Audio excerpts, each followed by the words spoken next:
नमस्कार, बहुत स्वागत है आपका हमारा समाचार में और मैं हूं आपके साथ दिव्या शेखावत। राजस्थान की राजनीति में एक ही मुद्दा इस समय तूल पकड़े हुए है और वो है विधायक फंड घोटाला ही कह सकते हैं अभी तो, क्योंकि चारों तरफ सिर्फ एक ही शोर सुनाई दे रहा है, घोटाला घोटाला घोटाला। हालांकि जो है सदाचार कमेटी की बैठक हुई है और तीनों विधायक जो है सदाचार कमेटी की बैठक के समक्ष जो है पेश हुए हैं, अपनी बातें रखी हैं, लेकिन बातों के बीच में जो है इन तीनों ही विधायकों ने समय मांग लिया। अब समय किस लिए मांगा तो ये तो वो तीनों ही जानते हैं, लेकिन आज इस पर जो है चर्चा करने के लिए मेरे साथ प्रताप सिंह जी है। प्रताप सिंह जी से सीधा सवाल पूछूंगी। सर, वीडियो वायरल हो जाता है राजस्थान की राजनीति में, एक विश्वास सा खत्म हो जाता है कि विधायक जो है कहीं ना कहीं काम के एवज में पैसा ले रहे हैं, कितना सत्य है? देखिए, ये जो विधायकों का वीडियो आया, ये डेमोक्रेसी के लिए चुनौती है, ये हमारे पूरे सिस्टम के लिए चुनौती है और इससे जनप्रतिनिधियों की, एमएलए एमपीज की इमेज पे बहुत असर पड़ा है। क्योंकि ये जिस तरह का वीडियो आया, ऐसा सिस्टम वो मीडिया समूह जाते हैं और जाकर और वहाँ पर बात करते हैं, उसके बाद साफ आ रहा है वीडियो में। अब कुछ बचा नहीं है ज़्यादा। सदाचार कमेटी, विधानसभा की कमेटी, सरकार, एक्शन करना जरूरी है और एक्शन लेना हमारी जिम्मेदारी है। सरकार को एक्शन लेना चाहिए और मेरा ये मानना है कि आप सफाई देकर बच नहीं सकते। ये मामला सीधा सीधा ओपन है, वो चाहे बीजेपी के विधायक हैं, चाहे कांग्रेस के हैं, चाहे निर्दलीय, सब कुछ सामने आ गया। अब कहने के लिए कुछ बचा ही नहीं है। आपके जो है कांग्रेस की भी विधायक है, वो भी मीडिया से बसती हुई नजर आ रही है, वो भी कुछ बयान नहीं दे रही है। रेवंत राम जी बीजेपी के विधायक, वो भी बसते हुए नजर आ रहे हैं। सिर्फ एक निर्दलीय विधायक है जो ये कह रही मैं बेगुनाह हूं, क्या कहेंगे? देखिए, एक बात ध्यान रखना, ये नया जमाना है। वीडियो सब कुछ दिखा रहा है, आप बचेंगे कैसे? अब कोई भी हो, ये भ्रष्टाचार जब शिष्टाचार बन जाए, ऐसा पहली बार हुआ है जब एमएलए के सामने एक पूरी योजना बनाई जाती है और उसको वो स्वीकार करते हैं।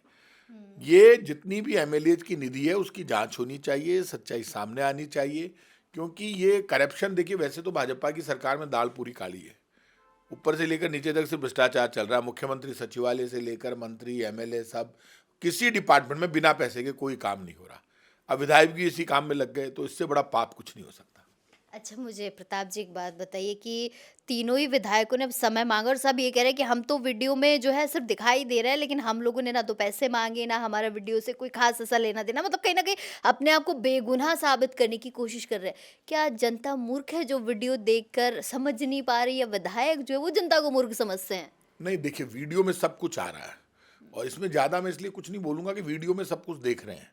जो हुआ वो सामने आ रहा है, वो अपनी बात कहने की कोशिश कर रहे हैं, उनको कहनी चाहिए। क्योंकि कोई भी आदमी, कोई भी मुलजिम, कितना भी बड़ा उसके ऊपर चार्ज लग जाए, लेकिन वो अपनी सफाई देता है। वो अपनी सफाई देंगे, लेकिन वीडियो सब कुछ कह रहा है और वीडियो के बाद कुछ बचता नहीं है, इसमें कहने के लिए भी कुछ नहीं बचा। अभी तो भाजपा के 2 साल पूरे हुए हैं, जश्न का माहौल था, जश्न ये शायद अभी तक खत्म नहीं हुआ और जश्न के मामले में आप ज़्यादा अच्छे से बता पाते हैं मुझे लगता है। जश्न खत्म नहीं हुआ था, लेकिन उसी बीच जो उन्हीं के बीजेपी के विधायक ने जो है घोटाला कर दिया। मैं आरोप नहीं लगा रही हूँ, ऐसा सब कह रहे हैं कि घोटाला हो गया है। क्या कहेंगे? जश्न के बीच में, रंग के बीच में भंग पड़ गया। तो ये सरकार क्या है कि कुसुनी है और ये जब से आई है तब से पूरा सिस्टम फेल हो गया। सड़क दुर्घटनाएं बढ़ गई और आपको पता है राजस्थान में तो कमाल हो गया। राजस्थान ने पहली बार रिकॉर्ड तोड़ा है। भजनलाल जी शर्मा जब से मुख्यमंत्री बने, बीजेपी की जब से राजस्थान में सरकार आई, हमारे टाइम पे अपराध कम हो गए थे। चैन स्नैचिंग, अपराध, बलात्कार, सब घटनाएं कम हुई, जबकि हमारे टाइम पे एफआईआर लिखना जरूरी था। अभी इन्होंने एफआईआर लिखने पर रोक लगा दी। इसके बावजूद आप ये देखो, राजस्थान के मुख्यमंत्री उनके पूरे मंत्रिमंडल को बुलाकर और वहाँ सम्मानित करना चाहिए दिल्ली में भारतीय जनता पार्टी की सरकार को। क्या काम किया इन्होंने, रिकॉर्ड तोड़ दिए। आपको तो पता ही होगा, इतना बड़ा रिकॉर्ड बना दिया राजस्थान की सरकार। इसलिए जश्न मना रही है 2 वर्ष का कि राजस्थान बलात्कार में नंबर 1 पे आया, गोल्ड मेडल मिला है राजस्थान को भजनलाल जी के नेतृत्व में। और मैं नहीं, मेरा आंकड़ा नहीं है, भारत सरकार के national crime record bureau NCRB का आंकड़ा है कि राजस्थान बलात्कार में पूरे देश में नंबर 1 पर है। सबसे ज़्यादा बलात्कार राजस्थान में है।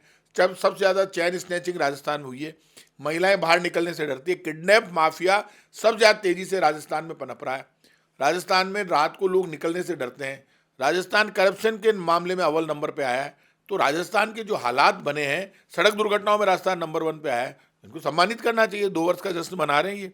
बाकी ऐसी नकटी सरकार मैंने आज तक नहीं देखी। इसी से सर एक और मेरे पास एक सवाल भी है कि कई ऐसे बीजेपी के यूथ हैं आजकल जो अपने आप के सामने यूथ लगाते हैं और क्राइम में वो लोग अव्वल दर्जे पर हैं। आजकल के नए लड़के जो टैग लगा लेते हैं बीजेपी यूथ लीडर है, हम फलाना है और कई थानों में उनके खिलाफ जो है आपराधिक मुकदमे भी दर्ज होते हैं। बीजेपी क्यों देख रेख नहीं कर रही, क्यों चयन में भी कहीं ना कहीं गलती हो रही बीजेपी से?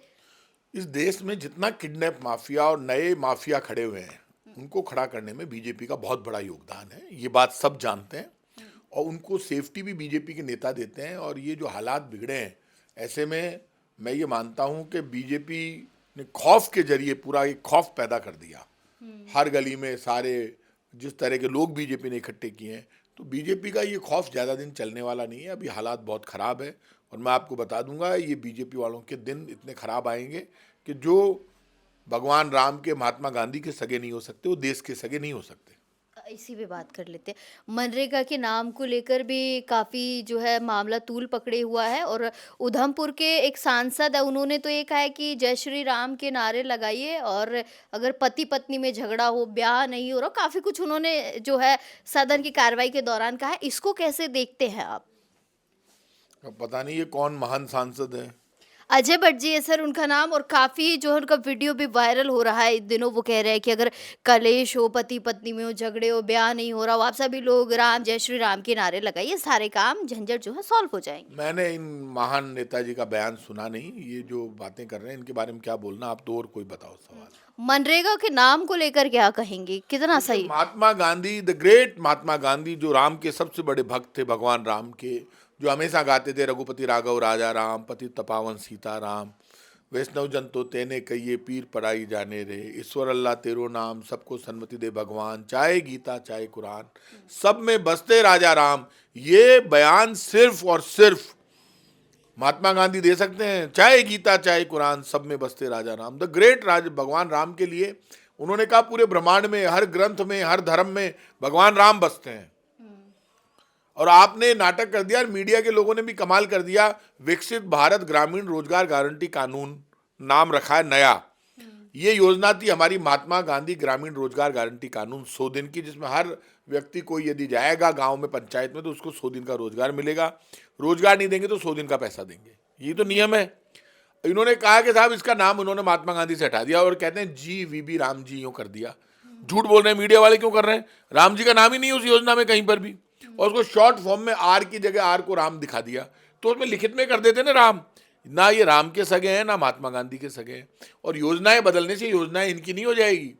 ये योजना कांग्रेस के प्रधानमंत्री, कांग्रेस सरकार के प्रधानमंत्री मनमोहन सिंह जी और सोनिया गांधी जी जब यूपीए की चेयरपर्सन थी उस वक्त लाई गई थी।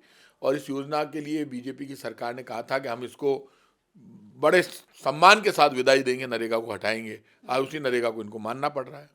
अच्छा, मुझे एक बात बताइए प्रताप जी, ये कितना गलत है कि कोई सरकार आ रही है किसी जो आम जनता के फायदे के लिए कोई योजना लागू करती है, दूसरी सरकार आके उसके नाम में परिवर्तन कर देती है। हाल ही में जो राजस्थान में तो हुआ है, चिरंजीवी को बिल्कुल ही बदल दिया, मिटा ही दिया चिरंजीवी का नाम। लोग जो है कि चिरंजीवी के नाम से लोगों को सहायता मिलती थी, राहत मिलती थी, अब ऐसा इन्होंने कुछ जो नहीं रहा। हमने जो 50 लाख तक का इलाज फ्री शुरू किया था चिरंजीवी योजना में, वो योजना इन्होंने बंद कर दी। अशोक गहलोत की सरकार के समय जादू का थैला जो हम लेकर आए थे 1 साल पहले, जिसमें तेल था, आटा था, दाल थी, घी थी, चीनी थी, सब जादू के थैले में मिलता था। वो जादू का किट इन्होंने गायब कर दिया। हमने बच्चों के लिए दूध चालू किया सरकारी स्कूलों में, वो दूध इन्होंने बंद कर दिया। हमने सरकारी स्कूलों में 2 यूनिफॉर्म चालू की, वो यूनिफॉर्म इन्होंने बंद कर दिया। हमने फ्री दवा जो हम लेकर आए, वो फ्री दवा इन्होंने फेल कर दी, क्योंकि अभी कफ सिरप पीकर कई लोग मर गए। इन्होंने उनके खिलाफ कार्रवाई नहीं की। तो ये तो चाहते हैं सरकार की योजनाएं।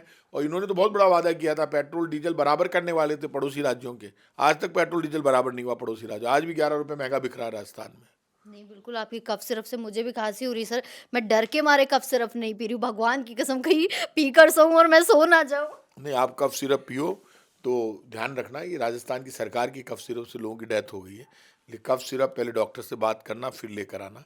और अभी तक इन्होंने हटाई नहीं। अभी भी एक लेडीज बीमार हो गई थी भरतपुर की, तो आप ध्यान रखना। नहीं, बिल्कुल मैं कफ सिरप से थोड़ा दूर होंगी। सर एक बात बताइए, पंचायती राज चुनाव को लेकर भी काफ़ी कुछ बातें चल रही है। अब इन्होंने कहा है कि जल्द से जल्द 2026 में अप्रैल तक हम करवा लेंगे, क्या लगता है करवा पाएंगे? नहीं, इनकी नीयत नहीं है चुनाव कराने की। कोर्ट चाहता है चुनाव हो जाए, लेकिन ये जब कराएंगे तभी हम मानेंगे, क्योंकि बीजेपी कुछ भी कर सकती है। बीजेपी का कोई फर्क नहीं पड़ता है, ना किसी कोर्ट से पड़ता है ना किसी। बीजेपी तो चाहती है एनी हाउ कैसे भी जीते, चाहे उसमें ईवीएम को उल्टा करना पड़े, चाहे एसआईआर कुछ भी करना पड़े। अब बीजेपी को क्या है कि समरथ को नहीं दोस्त घुसाई। मैं लोगों से कहूंगा मिलकर लड़ोगे तब बीजेपी को हरा पाओगे। मैं कह रहा हूँ लोगों को सावधान होना होगा। जब वोट की चोरी होने लगे और अरावली में घुसकर आपकी लाइफ को खत्म करने की तैयारी कर रही हो बीजेपी, तब लोगों को तैयार रहना चाहिए। अरावली के लिए सर लोग सड़कों पर आ गए, लोगों ने इतने मुद्दे उठा दिए। अगर अरावली पूरा खत्म हो जाता है तो राजस्थान पे कैसा असर पड़ेगा, कैसे देखते हो? तो अरावली पूरा खत्म नहीं होगा। भारत सरकार का ये फैसला उल्टा पड़ेगा। भारत सरकार की एक कमेटी ने सुप्रीम कोर्ट में ये राय दी कि साहब अरावली में जो इतनी बड़ी अरावली पर्वत श्रृंखला है कि वो जब हम छोटे थे तब गाते थे सतपुड़ा अरावली का वैभव बिखरा पड़ा हुआ, विंध्याचल की अनुपम शोभा सारे जग से प्यारी, हरी भरी भारत की धरती हमको कितनी प्यारी है। तो अरावली का नाम तो उसमें भी आता है। और आप आश्चर्य करेंगे, जब ये फैसला आया तो भारत सरकार की कमेटी ने पैसे खाकर और गलत राय दी सुप्रीम कोर्ट को। जो सुप्रीम कोर्ट दिल्ली के पर्यावरण को लेकर डर रहा है, कह रहा है जहर है दिल्ली की आबो हवा में, तो जहर से मर जाएंगे लोग, तो गाड़ियां बंद कर रहा है। वो पूरे अरावली को यदि आप खत्म कर दोगे तो हमारे यहाँ पे तो ना खेत बचेगा, ना मकान बचेगा, ना ऑक्सीजन बचेगी, कुछ नहीं बचेगा। तो भारत सरकार का ये फैसला तो बदलना ही पड़ेगा। ये उल्टा पड़ेगा। भारत सरकार सेना भेज दे तो भी अरावली में आप गति नहीं चला सकते। क्या बात करते हो आप? अब मारोगे क्या लोगों को? फायरिंग करोगे वहां पे? आप अरावली के भरोसे, राजस्थान, मध्य प्रदेश, हरियाणा, कम से कम आधे स्टेट अरावली के भरोसे है, तो आप मारोगे उनको? हमारे तो यहाँ कुछ बचेगा ही नहीं। आप तो लोगों के ऊपर आपने ये कानून बना रखा है कि कोई भी आदमी पानी, अभी बीजेपी की सरकार ने इतना बड़ा पाप किया, पानी की राजस्थान में कमी रहती है और कह दिया कि अब आप बोरिंग नहीं करोगे। आप तो बोरिंग करने पर तो राजस्थान की बीजेपी की सरकार रोक लगा रही है और इधर कह रही है कि आप अरावली को हम हटा देंगे, तो फिर बोरिंग पे रोक क्यों लगाई है? अरे बोरिंग पे इसलिए पानी बचाना, तो पानी तो बिल्कुल ही खत्म हो जाएगा अरावली खत्म होते ही। तो हम तो खुद सत्याग्रह शुरू कर रहे हैं सेव अरावली सेव लाइफ के नाम से राजस्थान में, और ये सत्याग्रह चलेगा। और हम किसी भी कीमत पर, चाहे सरकार पूरी आ जाए, भारत सरकार फौज ले आए, पलटन ले आए, लेकिन अरावली में नुकसान नहीं करने देंगे। सत्याग्रह से ही सर मुझे याद है, आप लोगों ने वोट चोरी के मुद्दे को भी काफी उठाया। अभी कुछ दिन पहले, अभी 2-3 दिन पहले की बात है, आपको मैंने बैरिकेड पे देखा। खैर मैं तो वहां नहीं पहुंच पाई, लेकिन आप बैरिकेड पर बैठे थे। दाद देनी पड़ेगी आपकी हिम्मत की। तो कहाँ तक पहुंचे आप लोगों की बात? हमारी बात कहाँ तक? हम विपक्ष में हैं, हम सड़क पर हैं। अब सड़क पे सरकार की ड्यूटी है हमारी आवाज़ सुनना। जब सड़क पे सरकार हमारी आवाज़ नहीं सुन रही है तो हम मुकाबला कर रहे हैं। अब ये मुकाबला कब रिजल्ट देता है ये तो ठाकुर जी जाने। बिल्कुल, ठाकुर जी के ही पास है सारे फैसले। एक आखिरी सवाल पूछूंगी सर कि मंत्रिमंडल का फेरबदल का सवाल पूछते पूछते तो हम भी यहाँ तक पहुँच गए। जब तो जनवरी आने वाली हो गई, आपको लगता है कि मंत्रिमंडल का कोई फेरबदल हो सकता है, या भजन लाल जी को हटाने की काफी लंबे समय से बातें चल रही थी, हट जाएंगे, लेकिन बने हुए हैं सीट पे, क्या कहेंगे? भजन लाल जी का मंत्रिमंडल बने नहीं बने, भजन लाल जी रहे नहीं रहे, हमें इससे कोई मतलब नहीं है। क्योंकि जो भजन लाल जी मुख्यमंत्री बने, उनके साथ जो मंत्री बने, जो एमएलए बने, ना तो वो जनता में कोई काम कर रहे हैं, ना स्टेट का कुछ कर रहे हैं। 2 वर्ष में जो सरकार कुछ नहीं कर पाई, हमारे भले से ये रहे, हमारे भले से जाए, हमारे भले से सब हटे, हमारे भले से सब बने, हमें कोई मतलब नहीं है। ये सरकार निकम्मों की सरकार है, हमें इससे कोई इंटरेस्ट नहीं है। चलिए, बहुत शुक्रिया सर। तो ये थे मेरे साथ प्रताप सिंह जी, और काफ़ी सारी बातें की है सर के साथ, खास तौर पर विधायक फंड घोटाले को लेकर। सर ने कहा है कि जांच का विषय, और खैर सारी चीज़ें लोगों के सामने है, जो जनता जो है मूर्ख नहीं है, सारी चीज़ें देखती है। लेकिन अभी भी ये है कि जांच कमेटी का जो फैसला आएगा उसमें कौन दोषी होता है, कौन निर्दोष होता है, वो थोड़ा सा भी उस पर विराम है। और एक बात और थी कि मुझे अरावली को लेकर जो है कि अरावली पर्वत श्रृंखला जो है उसे बचाने के लिए जो है कांग्रेस खासा जोर लगा रही है। तो सर ने उसको लेकर भी कहा है कि उसे बचाने के लिए हम एक सत्याग्रह आंदोलन शुरू करेंगे। वो कहाँ तक पहुंचता है और उसकी आवाज कहाँ तक पहुंचती है, वो भी जो है देखने लायक विषय रहेगा। तमाम छोटी बड़ी अपडेट्स के लिए बने रहिए हमारा समाचार के साथ। नमस्कार।